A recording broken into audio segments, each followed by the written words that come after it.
Everyone.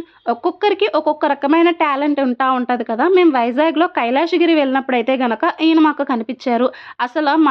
మన ఇమేజ్‌ని ఎలా ఉన్నది అలాగా దింపేస్తున్నారనమాట. గంటలు గంటలు టైం అయితే తీసుకుంటలే. ఎగ్జాక్ట్‌లీ 10 మినిట్స్ ఇంకా అంతకన్నా తక్కువే ఉండొచ్చేమో. మనం ఎలా ఉన్నామో అలాగైతే గనక యాజ్ టీజ్ దింపేస్తా ఉన్నారు. ఈ టాలెంట్ అందరికీ ఉండదు కదా! ఇలాగా డ్రా చేయడం అనేది ఈజీ ఏం కాదు.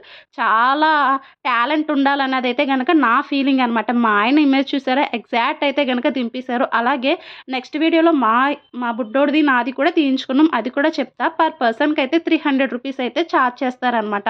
ఒకవేళ మన మొబైల్‌లో ఎక్కడైనా మంచు కొండల్లో గానీ, చెట్ల దగ్గర గానీ పిక్ దిగామనుకోండి, సేమ్ యాజ్ ఇట్ ఈజ్ అలాగే స్కెచ్‌తోనే ఇలాగ పెన్సిల్‌తోనే రావాలి అనుకుంటే దానికి సెపరేట్ చార్జ్ ఉంటది. మనకి ఆఫ్‌లైన్‌లో ఏదైతే ఇమేజ్ ఉందో దానికి కొంచెం అయితే గనక టైమ్ టేకెన్ అయితే ఉంటదంట. వాళ్ళ పేజ్ కూడా ట్యాగ్ చేస్తాను చూసేయండి.